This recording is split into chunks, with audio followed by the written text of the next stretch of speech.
আপনি উপার্জন করেছেন ভালো পথে, এবার খরচের রাস্তাগুলো খারাপ। আপনার সন্তান সমাজের সকল অন্যায় অনাচারের সাথে জড়িত, সে বন্ধুদের সাথে নেশা করে, বন্ধুদের সাথে মিশে অবৈধ কাজে অর্থ ব্যয় করে। আপনি তাকে টাকা দিয়ে দিলেন, সে বলতেছে বাবা বন্ধুদের সাথে পার্টি করব, টাকা দাও। আপনি জানেন ও 31st নাইটে ফটকা ফোটাবে, গান বাজনা করবে, ডিজে পার্টি করবে, আল্লাহকে রাগান্বিত করে এমন কাজ করবে, ছেলে মেয়ে বন্ধু বান্ধবী মিলেমিশে একাকার হয়ে যাবে। আপনি জানেন, আপনি সুন্দর মতন পকেট থেকে বের করে ধরায় দিচ্ছেন, নাও 5,000 10,000 খরচ করো বাবা, আনন্দ করো, এখন করবা না তো কখন? অথর্ব অথর্ব একটা জাতি আমরা, যারা এগুলো বুঝি না যে আমার আশকারায়, আমার এই স্বাধীনতার নামে সন্তানদের জন্য এই অবৈধ রাস্তায় চলার পথ আমরা যে সহজ করে দিচ্ছি, এই কারণে আমি কত দিক থেকে জবাবদিহিতার মুখোমুখি হয়ে যাব। আলহামদুলিল্লাহ নাহমাদুহু ওয়া নাস্তাঈনুহু ওয়া নাস্তাগফিরুহু ওয়া নু'মিনু বিহি ওয়া নাতাওয়াক্কালু আলাইহি ওয়া নাউযু বিল্লাহি মিন শুরুরি আনফুসিনা ওয়া মিন সাইয়্যিআতি আ'মালিনা। من يهده الله فلا مضل له ومن يضلله فلا هادي له وأشهد أن لا إله إلا الله وحده لا شريك له وأشهد أن محمدا عبده ورسوله أرسله بالحق بشيرا ونذيرا وداعيا إلى الله بإذنه وسراجا منيرا.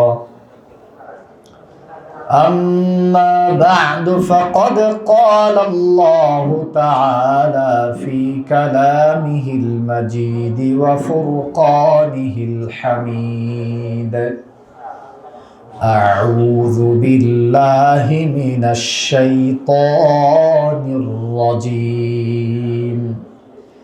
بسم الله الرحمن الرحيم. قاف والقرآن المجيد بل عجبوا أن جاءهم منذر منهم فقال الكافرون هذا شيء عجيب أإذا متنا وكنا ترابا ذلك رجع بعيد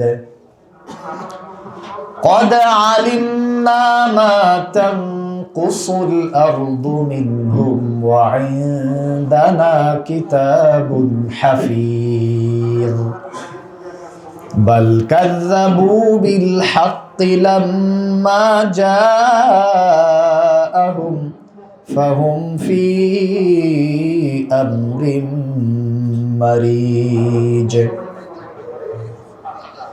وقال تعالى في كلامه المجيد وفرقانه الحميد: أعوذ بالله من الشيطان الرجيم حتى إذا جاء أحدهم الموت قال رب ارجعون لعلي أعمل صالحا فيما تركت كلا إنها كلمة هو قائلها ومن ورائهم برزخ إلى يوم يبعثون. উপস্থিত মুসল্লিয়ান, পর্দার আড়ালের মা ও বোনেরা, রব্বুল আলামিনের দরবারে কৃতজ্ঞতা জ্ঞাপন করি যে আল্লাহ রব্বুল আলামিন আমাদেরকে এখনো হায়াতে রেখেছেন, সুস্থ রেখেছেন, তার দয়া ও মাগফিরাতের দিকে ফিরে আসার জন্য সুযোগ রেখেছেন, তার শুকরিয়া আদায় করি আলহামদুলিল্লাহ। অসংখ্য অগণিত দরুদ ও শান্তি বর্ষিত হোক মুহাম্মাদুর রাসূলুল্লাহ সাল্লাল্লাহু আলাইহি ওয়াসাল্লামের উপর, যিনি রব্বুল আলামিনের বাণী আমাদের কাছে পৌঁছিয়েছেন, যিনি আমাদেরকে সঠিক পথের দিশা দিয়েছেন, যেই মহামানুষটি তার গোটা জীবন এই উম্মতের কল্যাণে আত্মত্যাগ করেছেন। আল্লাহ রাব্বুল আলামিন কিয়ামত পর্যন্ত মুহাম্মদুর রাসূলুল্লাহ সাল্লাল্লাহু আলাইহি ওয়াসাল্লাম, তার পরিবারবর্গ, সাহাবায়ে কেরাম এবং তাদের সত্যনিষ্ঠ অনুসারীদের উপরে কিয়ামত পর্যন্ত রহমতের ধারা বর্ষণ করুন, আমিন। আজকের খুতবায়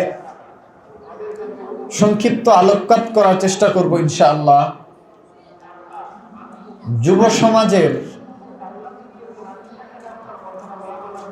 অবক্ষয় ও তার প্রতিকারের উপায় এই সংক্রান্ত ইনশাআল্লাহ। ওমা তাওফীকি ইল্লা বিল্লাহ আলাইহি তাওয়াক্কালতু ওয়া ইলাইহি উনীব।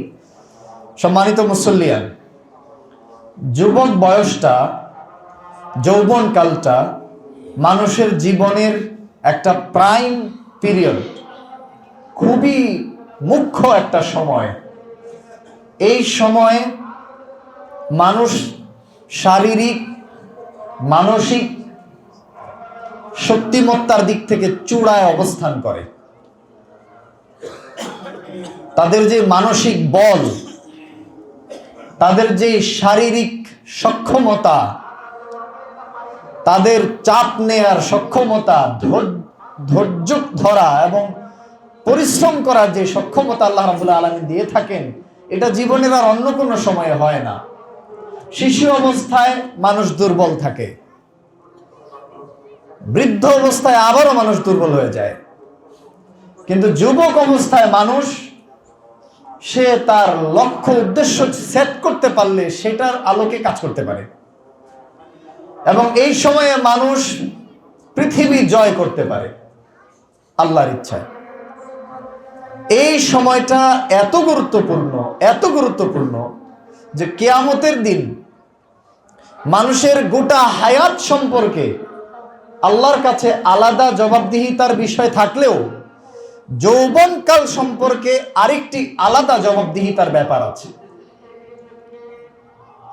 সুনান তিরমিজির একটি হাদিসে রাসূলুল্লাহ সাল্লাল্লাহু আলাইহি ওয়াসাল্লাম বলছেন, হাদিসটি হাসান, লা তাজালু কদামুন ইয়াউমাল কিয়ামাতি মিন ইনদি রাব্বিহি হাত্তা ইউসআল আন খামস।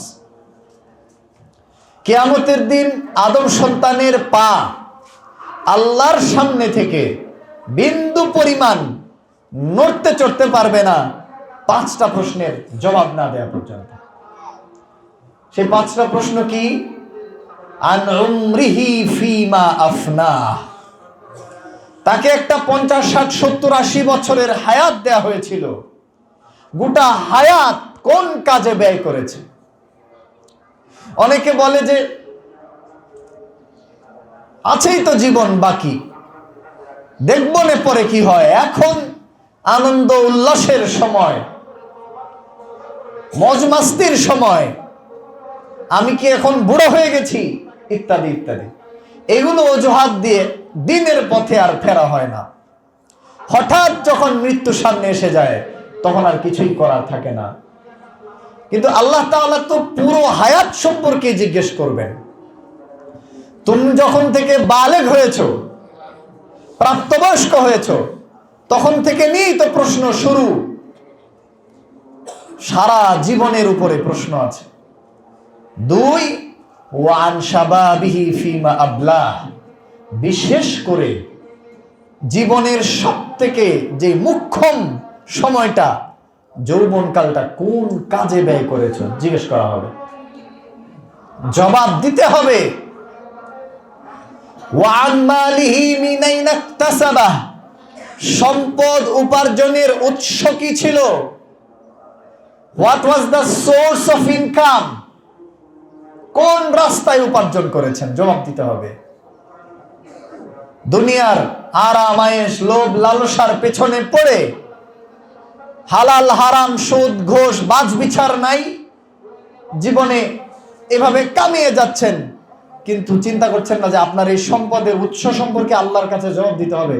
আল্লাহ যদি জিজ্ঞেস করেন, রিজিকের দায়িত্ব তোমার না আমার, তুমি কেন সুদী ব্যাংকের চাকরি ছাড়ো নাই, কেন তুমি তোমার এই হারাম ব্যবসা ছাড়ো নাই, কেন মানুষকে পণ্যে ঠকিয়েছ, মানুষের সম্পদ নেতৃত্বের প্রভাবে কেন আত্মসাৎ করেছে, কি জবাব দিবেন?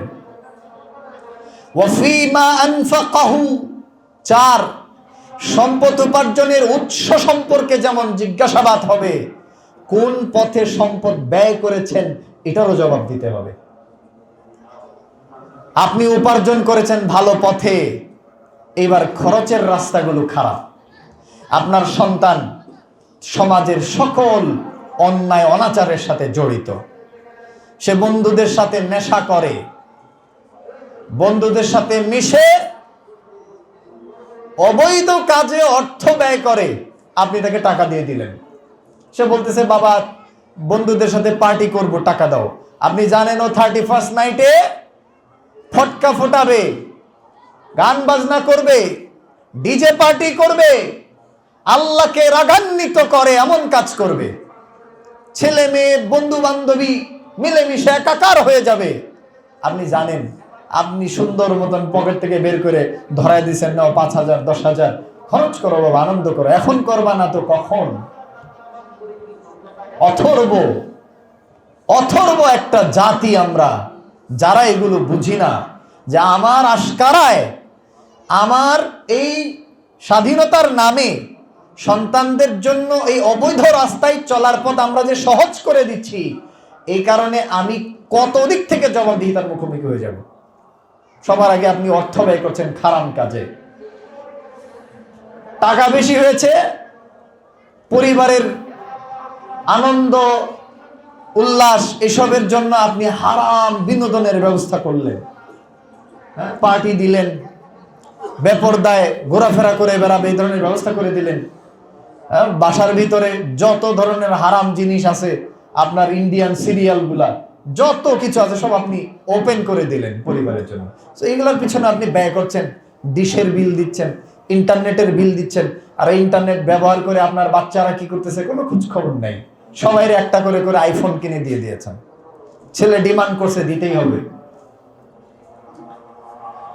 এই যে আমাদের অর্থ খরচ করার ক্ষেত্রে যে আমরা চিন্তা করি না, মনে রাখবেন, একটা টাকা, আপনি কোটিপতি হন, আপনি মিলিয়নিয়ার বিলিয়নিয়ার হন, একটা টাকা হারাম পথে ব্যয় করার আগে চিন্তা করবেন, এই একটা টাকার জন্য যদি আল্লাহ আমাকে ধরে আমি কি জবাব দিব? আপনার ছেলেকে বলেন, বাবা এই যে টাকা নাও, উমরা করে আসো।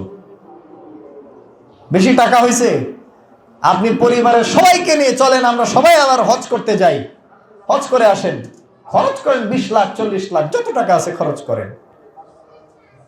আপনার অনেক টাকা আছে, আপনার ছেলেকে নিয়ে, আপনার সন্তানদেরকে নিয়ে কিছু অসহায় দরিদ্র মানুষের আবাসনের ব্যবস্থা করেন, পুনর্বাসনের ব্যবস্থা করেন, তাদের জন্য জীবিকা অর্জনের কিছু মাধ্যম চালু করে দেন, অসহায়দের জন্য অর্থ সহায়তা, বস্ত্র সহায়তা, অসুস্থদের চিকিৎসার ব্যবস্থা করে দেন।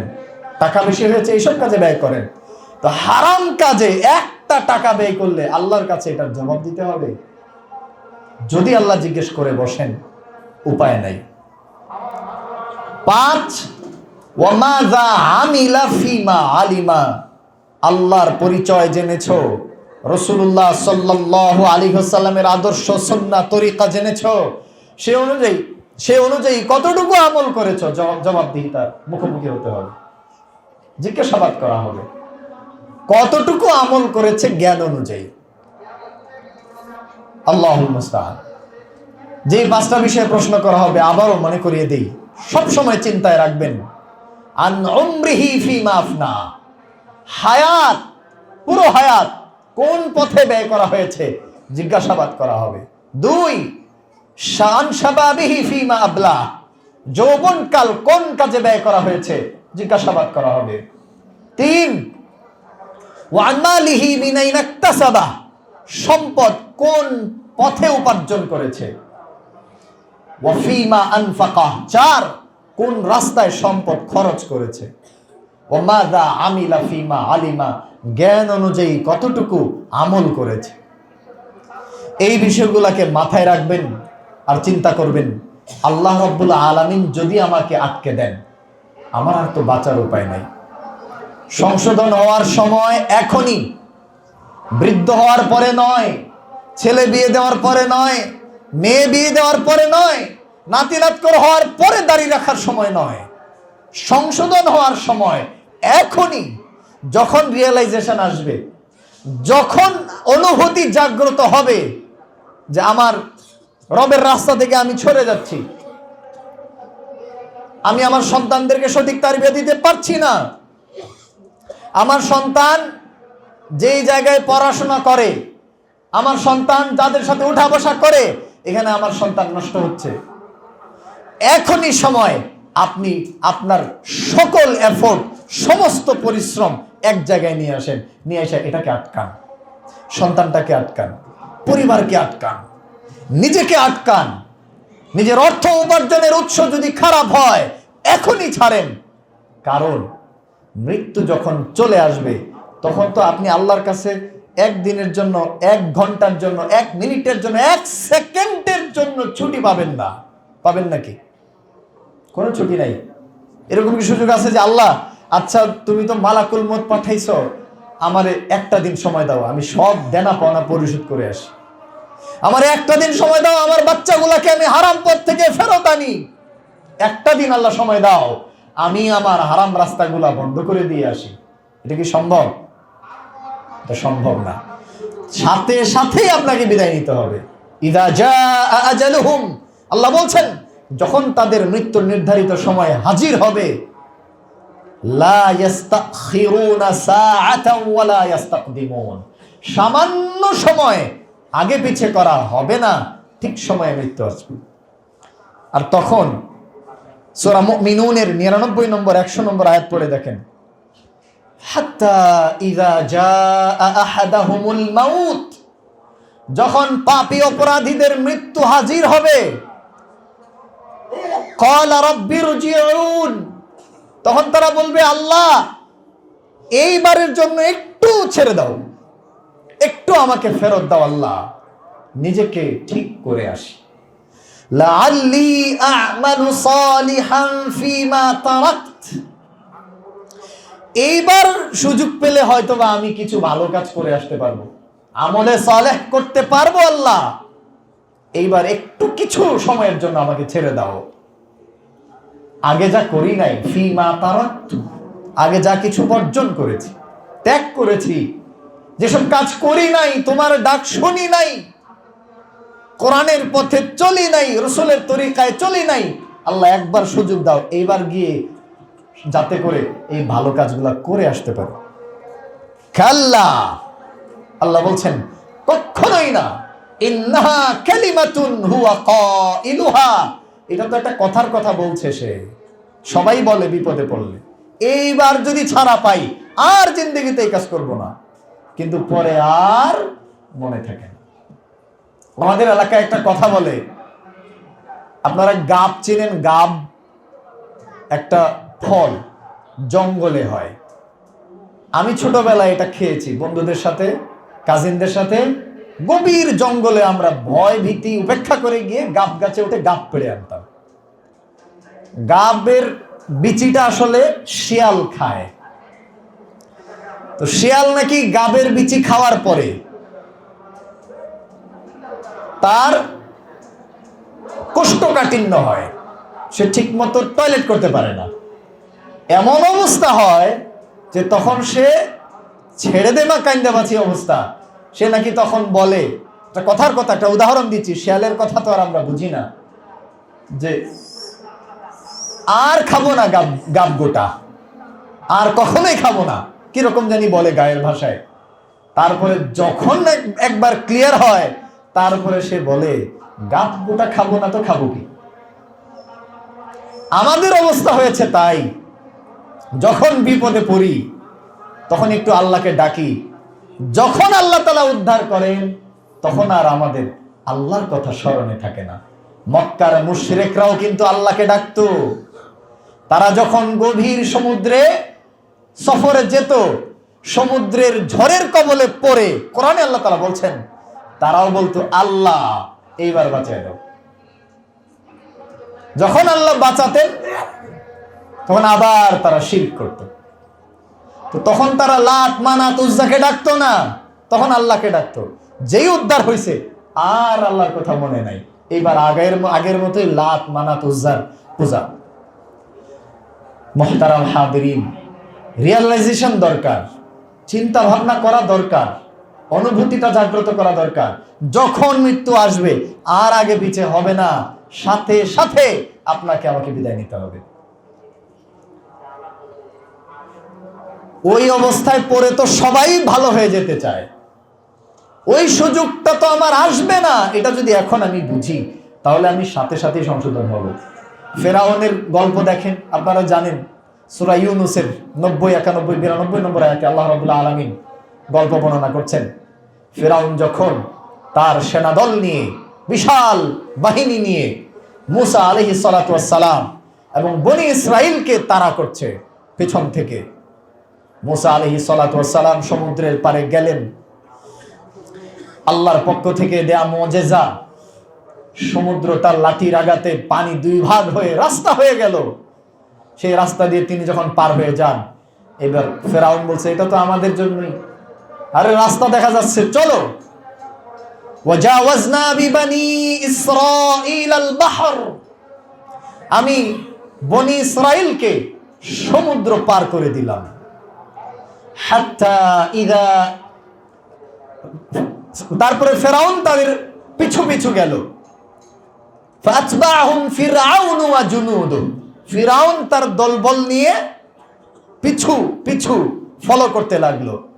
যে না সামনে গেল তখন হাত্তা ইযা আদরাকাহুল গরক, যখনই তাদেরকে সমুদ্রের পানি এসে চাপ দিয়ে ডুবিয়ে দিল, আল্লাহ তাআলা বলছেন তখন ফিরআউন বলছে আমানতু, এবার আমি ঈমান আনলাম, আর তো উপায় নাই।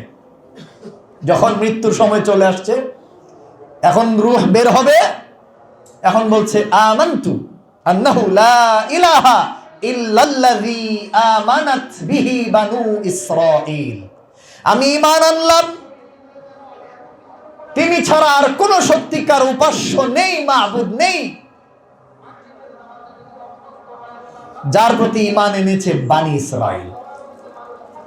ওটা বানি ইসরাঈলের ইলাহ। ফিরআউন নিজের ইলাহ দাবি করার মতো সম্পর্ক আল্লাহর সাথে তৈরি করতে পারেনি, ব্যর্থ হয়েছে। ওয়ানা মিনাল মুসলিমিন, মুসলমান হয়ে গেলাম। আল্লাহ বলছেন আল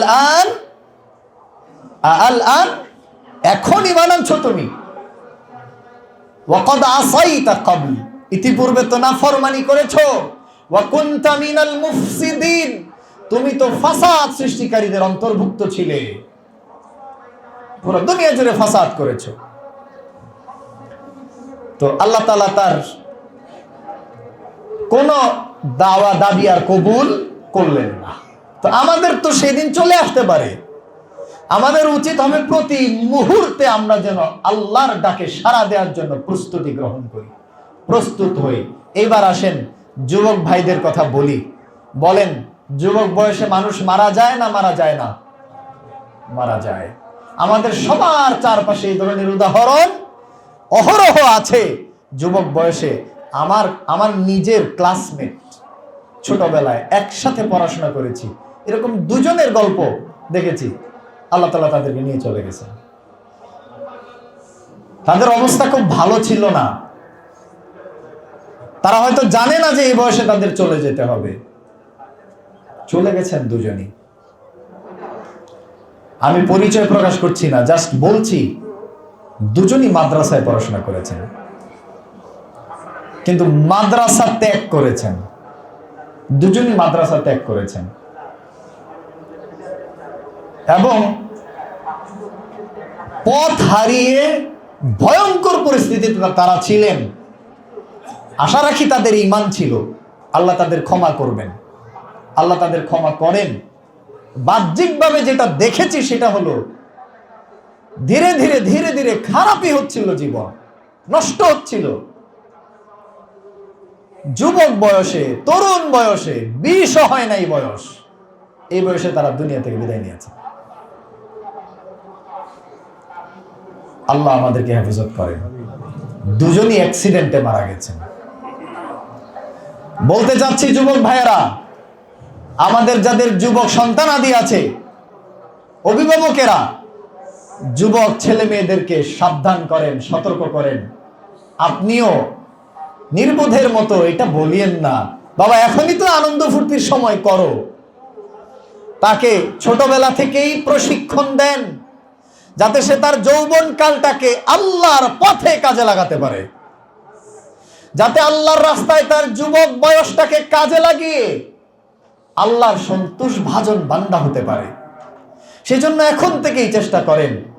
দেখেন 7 বছর বয়সে সালাত ফরজ হয় না, 10 বছর বয়সে সালাত ফরজ হয় না, কিন্তু আল্লাহ রাসূল সাল্লাল্লাহু আলাইহি ওয়াসাল্লাম কি বললেন?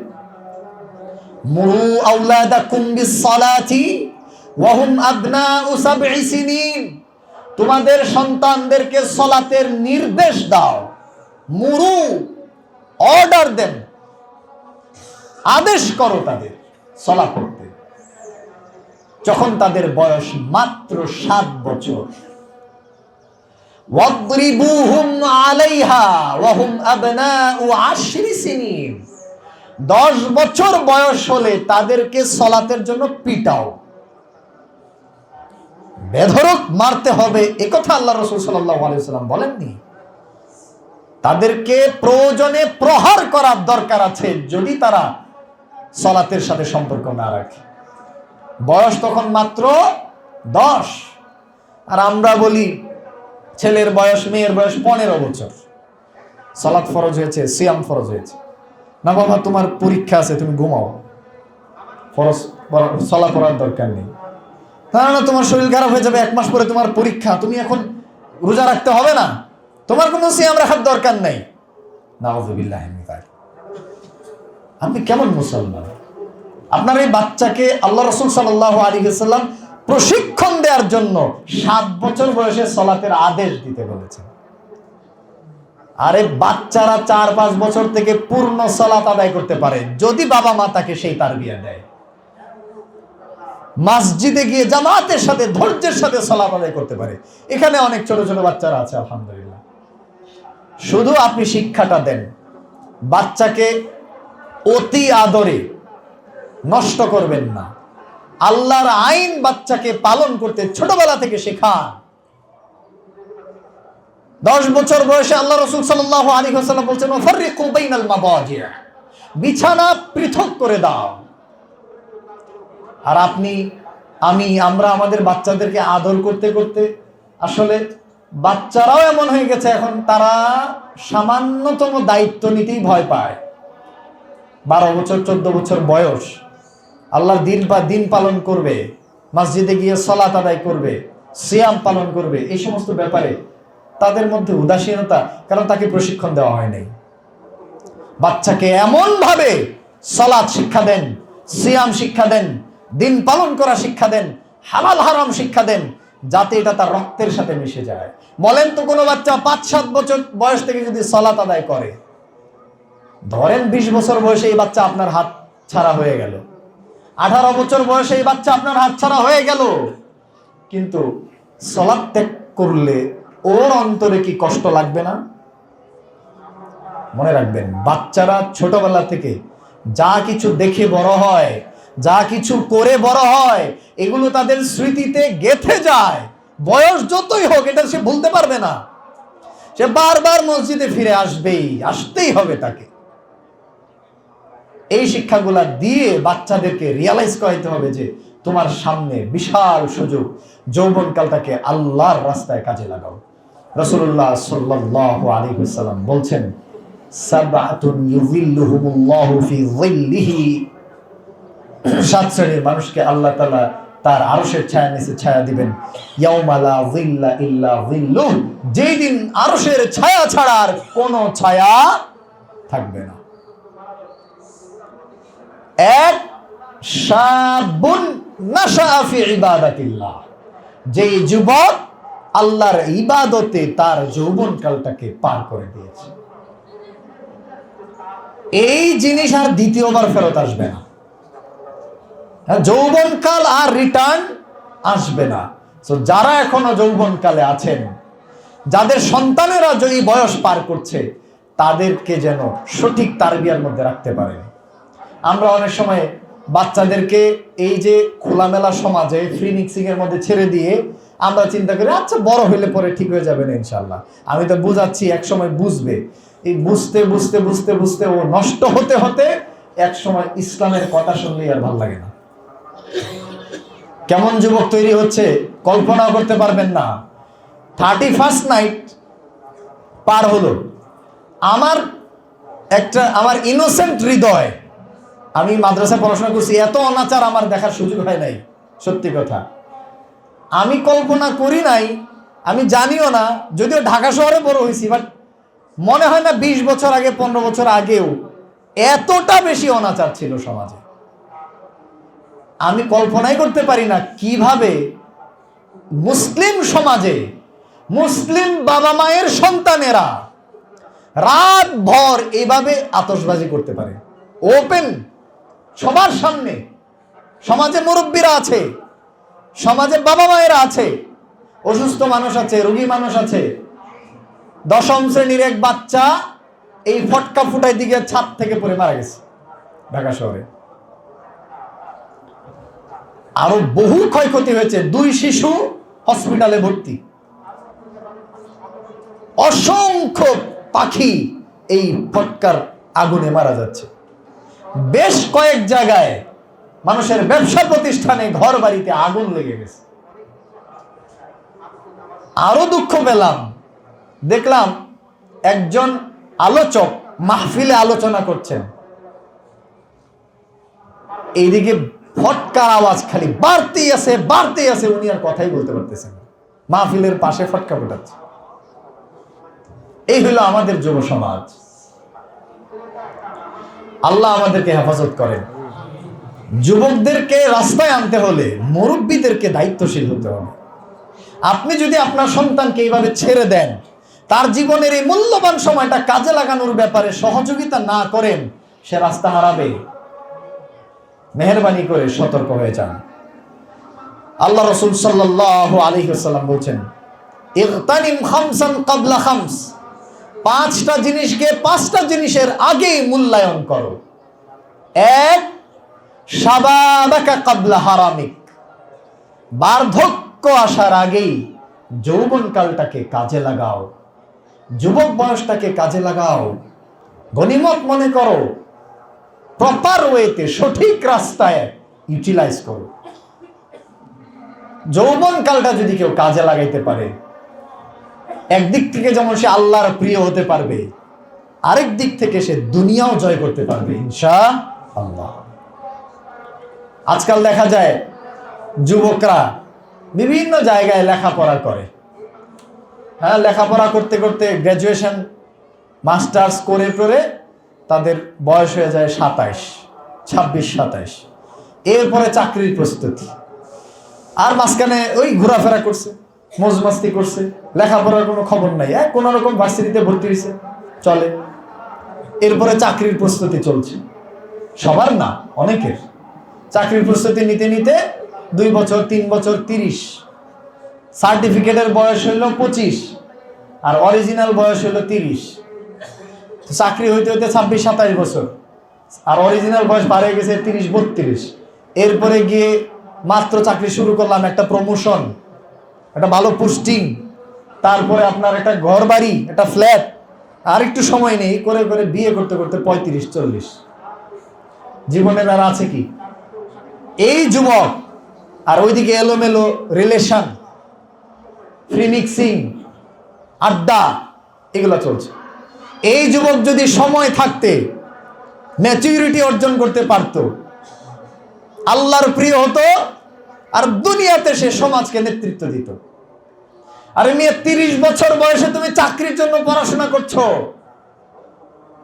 এটা আমাদের সমাজের দুর্বলতা, আমাদের পরিবারের দুর্বলতা, আমাদের যুবকদের দুর্বলতা। 20 বছর বয়সের মধ্যেই এই সব কিছু করে ফেলা সম্ভব যদি সময়ের সঠিক ব্যবহার আমরা করতে পারি। ইমাম ইবনে তাইমিয়া রাহিমাহুল্লাহ 17 বছর বয়সে বড় মুহাদ্দিস ছিলেন। এমনি এমনি বাচ্চাকাল থেকে সময় কাজে লাগিয়েছেন, এই জন্য সম্ভব হয়েছে। তার বয়স যখন 11, তার বাবা মাদ্রাসার বড় মুহাদ্দিস, ছাত্রদের নিয়ে শিক্ষা সফরে যাচ্ছেন, রিহলা ইলমিয়া। ইবনে তাইমিয়া রাহিমাহুল্লাহকে বলছেন, বাবা চলো ঘুরে আসি, মজার জায়গা তুমি দেখবে। ছেলে বলছে, না আমি যাব না। বাবা ছাত্রদেরকে নিয়ে ঘুরে ফিরে আসলেন। 1-2 দিনের সফর ছিল, হয়তো বা 3 দিনের, আমার মনে নেই এই মুহূর্তে। এসে বলছেন, বাবা তুমি তো গেলে না, আমরা তো এরকম সুন্দর সুন্দর জিনিস দেখে আসলাম। ইমাম ইবনে তাইমিয়া রাহিমাহুল্লাহ বলছেন, এই মোটা একটা কোন এক ইমামের বই বের করে নিয়ে এসে বলছেন, আমি যদি তোমাদের সাথে যেতাম তাহলে এই বইটা কে মুখস্থ করত? এই ছিল তাদের বাল্যকাল। 7 বছর বয়সে, 8 বছর বয়সে কোরআন হিফজ করেছেন। 10-12 বছর বয়সে নাহু, সরফ, আরবি ব্যাকরণের গভীর জ্ঞান অর্জন করা শেষ। 14-15 বছর বয়সে ফিক, আকীদা, হাদিস, তাফসিরে মহাপণ্ডিত হয়ে গেছেন এক একজন। পুরা সমাজ তাদের পিছন পিছন তখন ইলমের জন্য ঘোরাঘুরি করেছে। আর আমাদের বাচ্চা ওই 30 বছর বয়সে বিসিএস এর প্রস্তুতি নেয়। আমরা অথর্ব জাতি আসলে। এটা হলো সময়ের সঠিক ব্যবহার না করা, ব্যাড প্ল্যানিং, খুবই বাজে প্ল্যানিং, আর সেই ইংরেজদের দাসত্ব প্রথার ফলাফল আমরা ভোগ করছি। ওরা আমাদের শিখিয়ে গেছে চাকরি করতে হবে, আর ওরা কি নিয়ে গেছে? ওরা হলো পৃথিবীতে বড় বড় বিজনেস করবে, ওরা উদ্যোক্তা হবে, আর আমাদেরকে তারা এই 2-4 পয়সার লোভ দিয়ে চাকরি দিবে, আর সরকারি চাকরির পিছনে আমাদেরকে ঘোরাবে। এ হলো তাদের পলিসি। অবশ্যই সরকারি চাকরিতে লোক দরকার আছে, কিন্তু আমরা যেভাবে পুরো জাতি এই কেন্দ্রিক হয়ে গেছি, আমাদের যুবকদের লাইফ তো শেষ হয়ে যাচ্ছে। বুঝতে বুঝতে 30-35 বছর চলে যাচ্ছে, পড়াশোনার খবর নাই, দিন শিক্ষার তো খবরই নাই। অথচ সঠিক প্ল্যানিং করলে এই যুবক ছেলেরা 15 থেকে 20 বছর বয়সে একদিক থেকে দিনের সকল বেসিক জ্ঞান অর্জন যেভাবে করা সম্ভব, একইভাবে দুনিয়ার জ্ঞান অর্জন করাও সম্ভব ইনশাআল্লাহ। ব্যবসা বাণিজ্য শেখা সম্ভব, দক্ষ হয়ে বিভিন্ন প্রতিষ্ঠানের জন্য বড় বড় কাজ করা সম্ভব, যুবকদের দ্বারা সম্ভব। শুধু আমরা সঠিক পরিকল্পনা করতে পারছি না, সঠিক কারিকুলাম দিতে পারছি না, সঠিক শিক্ষা ব্যবস্থা দিতে পারছি না, সঠিক দিক নির্দেশনা দিতে পারছি না, এবং তাদের সামনে অনুসরণীয় কিছু উদাহরণ, এক্সাম্পল আমরা সেট করতে পারছি না। এই জন্য যুবকরা ব্যর্থ হচ্ছে। আল্লাহ আমাদেরকে বুঝবার তৌফিক দান করেন। মুহতারাম হাদিরিন, যুবকদেরকে ছোটবেলা থেকে সততা, আদর্শ, ন্যায় নিষ্ঠা, আমানতদারিতায় সবার কাছে গ্রহণযোগ্য মানুষ হতে হবে, এটার কোনো বিকল্প নাই। এর উদাহরণ প্রিয় নবী মুহাম্মদুর রাসূলুল্লাহ সাল্লাল্লাহু আলাইহি ওয়াসাল্লাম। দেখেন, 40 বছর পর্যন্ত আল্লাহ রাব্বুল আলামিন তাকে আগুনে পুড়িয়ে খাঁটি সোনায় পরিণত করেছেন।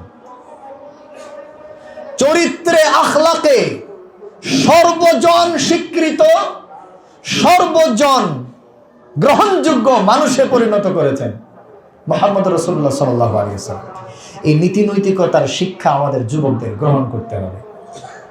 আমাদের যুবকদের এমন চরিত্র গঠন করতে হবে যেন অমুসলিমরাও এসে তার কাছে আমানত রাখতে পারে, যেমনটা মুহাম্মদ রাসূলুল্লাহ সাল্লাল্লাহু আলাইহি ওয়াসাল্লামের কাছে ইহুদিরা এসে আমানত রাখত,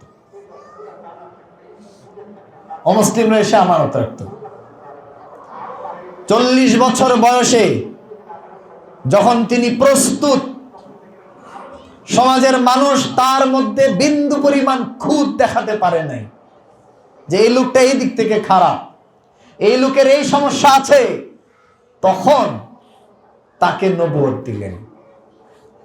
তারপরেও তো তিনি বিরোধিতার মুখোমুখি হয়েছেন, সেগুলোকেও তিনি খুবই বুদ্ধিমত্তার সাথে ফেস করেছেন, মোকাবেলা করেছেন।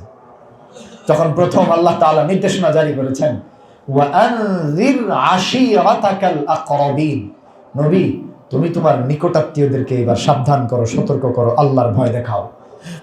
রাসূলুল্লাহ সাল্লাল্লাহু আলাইহি ওয়াসাল্লাম সে সময়ের প্রচলিত মিডিয়া ব্যবহার করে সফা পর্বতের উপরে উঠে গেছেন। উঠে জোরে ডাক দিয়েছেন, ইয়া সাবাহা। এটা সতর্কতামূলক আওয়াজ। টিভি চ্যানেলে যেমন আপনারা দেখেন ব্রেকিং নিউজ, তো রাসূল সাল্লাল্লাহু আলাইহি ওয়াসাল্লামের এই বক্তব্যের অর্থ ছিল, তোমাদের জন্য একটা ব্রেকিং নিউজ আছে, সবাই আসো, সবাই বসে যাও, সমবেত হও। সবাই চলে এসেছে। যারা আসতে পারে নাই তারা তাদের প্রতিনিধি পাঠিয়েছে যে মুহাম্মদ সাল্লাল্লাহু আলাইহি ওয়াসাল্লাম আমাদের বিশ্বস্ত মানুষ, সে যেহেতু সতর্ক করছে, এটা অনেক গুরুত্বপূর্ণ। সকল গুরুত্বপূর্ণ নেতারা এখানে হাজির হয়েছে, কেউ ঘরে বসে থাকে নাই। কারণ মুহাম্মদ রাসূলুল্লাহ সাল্লাল্লাহু আলাইহি ওয়াসাল্লাম ডাক দিয়েছে, এটা কোনো সহজ বিষয় নয়, এটা তাদের কাছে অনেক বড়, অনেক গুরুত্বপূর্ণ। যারা অসুস্থ ছিল তারা প্রতিনিধি পাঠিয়েছে। সবাই যখন আসলো, আল্লাহ রাসূল সাল্লাল্লাহু আলাইহি ওয়াসাল্লাম বললেন, দেখো আমি যদি বলি তোমাদের শত্রু বাহিনী এই পাহাড়ের পাদদেশ দিয়ে এসে তোমাদের উপরে হামলা করবে, তোমরা কি আমার কথা বিশ্বাস করবে? সবাই সমবেত কণ্ঠে বলছে, মা জাররাবনা আলাইকা কিযবান, তোমার ব্যাপারে মিথ্যার কোনো এক্সপেরিয়েন্স আমাদের নাই, আমরা কখনোই তোমার ব্যাপারে মিথ্যার কোনো প্রমাণ পাইনি। তখন রাসূলুল্লাহ সাল্লাল্লাহু আলাইহি ওয়াসাল্লাম যখন এই কথা বলছে, বলার পরে সাথে সাথেই আবু লাহাব বলে উঠছে, তাব্বাল্লাক ইন্নামা জামাআতানা লিহাযা, ধ্বংস হও, এই জন্য তুমি আমাদেরকে এখানে নিয়ে এসেছো। আল্লাহ তাআলা তখন আবু লাহাবের জবাব দিয়েছেন, আর আল্লাহ সকল মুমিনদের পক্ষ হয়ে মুমিনদের শত্রুদেরকে প্রতিহত করেন, ডিফেন্ড করেন। কোরআনে আল্লাহ তাআলা বলছেন, ইন্নাল্লাহা ইউদাফিউ আনিল্লাযীনা আমানু, আল্লাহ তাআলা ঈমানদারদের পক্ষ হয়ে ডিফেন্ড করেন, শত্রুদেরকে প্রতিহত করেন। রাসূলুল্লাহ সাল্লাল্লাহু আলাইহি ওয়াসাল্লাম ঈমানদারদের মধ্যে সর্বোচ্চ জায়গায় আছেন, তো তাকেও আল্লাহ তাআলা ডিফেন্ড করেছেন। আবু লাহাবকে জবাব দিয়েছেন, তাব্বাত ইয়াদা আবি লাহাবি ওয়া তাব। পুরো সূরাতেই আবু লাহাব এবং আবু লাহাবের পুরো পরিবার, তার ধন সম্পদ, তার অর্জিত ক্ষমতা, সবকিছুকে আল্লাহ তাআলা একদম অমূলক প্রমাণ করে ছেড়ে দিয়েছেন এবং ভবিষ্যৎবাণী করেছেন, চ্যালেঞ্জ করেছেন, আবু লাহাব ধ্বংস হবেই। এবং জানা সত্ত্বেও আবু লাহাব এবং তার দলবল মিলে আবু লাহাবের এই ধ্বংস আর আটকাতে পারে নাই। তো যুবকদেরকে আল্লাহ রাসূল সাল্লাল্লাহু আলাইহি ওয়াসাল্লামের ওই সততার আদর্শ গ্রহণ করতে হবে, সময়ের সঠিক মূল্যায়ন করতে হবে। রাসূলুল্লাহ সাল্লাল্লাহু আলাইহি ওয়াসাল্লাম যে হাদিসে বলছেন, যৌবন কালকে কাজে লাগাও, গনিমত মনে করো বার্ধক্য আসার আগেই। এই হাদিসেই তিনি বলছেন, ওয়াসিহহাতাকা ক্বাবলা সাকামিক, অসুস্থ হয়ে যাওয়ার আগে সুস্থতা কাজে লাগাও, সুস্থ সময়টাকে কাজে লাগাও, ইবাদতে কাজে লাগাও, সঠিক কাজে, সঠিক পরিকল্পনায়, সঠিক উদ্যোগ এবং কাজকর্মের মধ্যে কাজে লাগাও সুস্থতাকে। ওয়াফারাগাকা ক্বাবলা শুগলিক, ব্যস্ততা আসার আগেই অবসর সময়টা আছে কাজে লাগাও, আল্লাহর রাস্তায় সময় দাও, জ্ঞান অর্জনে সময় দাও, আমল ইবাদতে জিকির আজকারে সময় দাও, পরিবার গঠনে সময় দাও। অবসর সময় কাজে লাগিয়ে নিজের দক্ষতা বাড়াও, দুনিয়াকে নেতৃত্ব দাও, সবই করতে হবে। সর্বোপরি ওয়াগিনাআকা ক্বাবলা ফাকরিক, তোমার ধনাঢ্যতা থাকতে থাকতে দারিদ্রতা আসার আগে এটাকে কাজে লাগাও। দারিদ্রতা কিভাবে আসে? দুইভাবে আসতে পারে। আপনার কাছে অনেক টাকা আছে, হঠাৎ বিভিন্ন বিপর্যয়ের কারণে আপনার টাকা চলে গেল, আপনার ফ্ল্যাটটা বিক্রি করতে হইল, আপনার বাড়িটা বিক্রি করতে হইল, তাও হচ্ছে না। এমন বিরল রোগ এখন মানুষের হয়, সিঙ্গাপুর, আমেরিকা, কিসের মাদ্রাজ, কোনো কিছু দিয়ে কাজ হচ্ছে না, লাখে লাখে টাকা পেছনে ফেলতে হচ্ছে। আছে না এরকম? তো আল্লাহ এভাবে কি টাকা বের করে নিতে পারেন না? পারেন। টাকা থাকতে টাকা কাজে লাগান। 2 নম্বর, টাকা আছে, কর্তৃত্ব হারিয়ে গেছে। আপনি এখন বৃদ্ধ বাবা, আপনার পরিবারের নেতৃত্ব এখন সন্তানরা দেয়। আপনাকে হসপিটালে নিয়ে গেলে আপনার চিকিৎসা হয়, তারা খরচ করলে আপনি করতে পারেন। এরকম অবস্থা হয় কি হয় না? এখন চাই আপনি বলেন যে আমি আমার অন্য ফ্ল্যাটটা বিক্রি করবো, দেখবেন পরিবারে 5 জন আপনার বিরুদ্ধে তাকিয়েছে, কেন বিক্রি করবো, আমাদের ভবিষ্যৎ নেই, শুরু হয়ে যাবে। কিন্তু অবশ্যই আপনি অপ্রয়োজনে করবেন না, কিন্তু আপনি আল্লাহ রাস্তায় খরচ করার সুযোগটা আর পেলেন কই? আপনার ক্ষমতা থাকতে তো আপনি করেন নাই। এই জন্য কখনো কখনো প্রয়োজন হলে, পরিবার যদি বুঝদার না হয়, তাহলে কিছু সম্পদ পরিবারের আড়ালে রেখে হলেও আল্লাহর রাস্তায় খরচ করার জন্য স্বাধীন রাখতে হয়, উন্মুক্ত রাখতে হয়, যে এটা আমি যে কোনো মুহূর্তে আল্লাহর রাস্তায় ওসিয়ত করে দেব। বা কিছু ভালো মানুষের হাতে দিয়ে বলবেন যে এটা এই জায়গায় কাজে লাগান, আমি আল্লাহর জন্য এই সম্পদটুকু আমি ওয়াকফ করতে চাই। একটা প্রতিষ্ঠান করেন, একটা হিফজখানা করেন, অন্তত আপনি মারা যাওয়ার পরে এখানে কোরআনের তেলাওয়াত হবে। একটা মসজিদ বানান, যার বিনিময়ে জান্নাতে আপনার জন্য আল্লাহ তাআলা ঘর বানিয়ে দিবেন। করেন কিছু কাজ, সব সম্পদ তো পোলাপান খাবে, তো ওসিয়ত করেন কিছু, অথবা কিছু খরচ করেন, কিছু জায়গায় সহযোগিতা করেন, খুঁজে বের করেন, অসহায় মানুষদের সহযোগিতা করেন, হসপিটাল করেন, বিনামূল্যে মানুষের চিকিৎসা ব্যবস্থা করেন, যেটা আপনার ভালো লাগে। বন্যায় দুর্গত মানুষের সহযোগিতা করেন, ঘর বাড়িহীন মানুষের আবাসনের ব্যবস্থা করে দেন, খরচ করেন। সর্বশেষ, ওয়া হায়াতাকা ক্বাবলা মাউতিক, 5 নম্বর, মৃত্যু আসার আগে জীবনটাকে কাজে লাগাও। এই যে কয়েকটা হাদিস জীবনে খুবই গুরুত্বপূর্ণ, এই হাদিসগুলো মনে রাখতে হবে। আপনি এই হাদিসগুলো পারলে পরে লিখে আপনার ঘরে টানিয়ে রাখবেন। অর্থ অনুবাদ, হাদিসের অনুবাদগুলো পয়েন্ট করে করে কিয়ামতের দিন 5টা প্রশ্নের জবাব দিতে হবে। হায়াত, যৌবনকাল, সম্পদের উৎস, সম্পদ ব্যয়ের খাত, জ্ঞান অনুযায়ী আমল। মানবতা আপনার ছেলে যখন এসে বলবে, বাবা আমি আইফোন 16 প্রো ম্যাক্স কিনবো, টাকা দাও, তখন তারা এটা দেখায় দেন, বাবা আমি কোন জায়গায় সম্পদ খরচ করলাম, আল্লাহ কিন্তু আমাকে ধরবে, তোমার প্রয়োজনটা আমাকে বলো, তুমি এটা দিয়ে করবাটা কি? তোমার ব্যাপারে আমি কি করে নিশ্চিত হব যে তুমি কোনো অশ্লীল সাইট ভিজিট করবা না? তোমার ব্যাপারে আমি কেমনে নিশ্চিত হব যে তুমি সারাদিন ফেসবুক, ইউটিউবে নাচানাচি, গান বাজনা, নাটক, সিনেমা এগুলা দেখবা না? আমি তো কনফিডেন্ট না, বাবা এই যে একটা বাটন ফোন আছে ধরো, এর বেশি আমি পারলাম না। টাকা থাকলেই খরচ করতে হবে, প্রয়োজন মতো খরচ করতে হবে। তো এই হাদিসগুলো লিখে রাখেন। 5টা জিনিস আসার আগে 5টা জিনিসকে মূল্যায়ন করেন, এই হাদিস লিখে রাখেন। বার্ধক্য আসার আগে যৌবনকাল কাজে লাগাও, অসুস্থ হওয়ার আগে সুস্থতাকে কাজে লাগাও, ধনাত্মতা আসার আগে থাকতে থাকতে দারিদ্রতা আসার আগে ধনাত্মতাকে কাজে লাগাও, ব্যস্ততা আসার আগে অবসরকে কাজে লাগাও, এবং মৃত্যু আসার আগে হায়াতকে কাজে লাগাও। হাদিসগুলো লিখে রাখেন। রাসূলুল্লাহ সাল্লাল্লাহু আলাইহি ওয়াসাল্লাম বলছেন, নি'মাতান মাগবুনুন ফীহিমা কাসীরুম মিনান নাস, 2টা নিয়ামতের ব্যাপারে অসংখ্য মানুষ উদাসীন। as-সিহ্হা ওয়াল ফারাগ, একটা হলো সুস্থতা, আরেকটা হলো অবসর।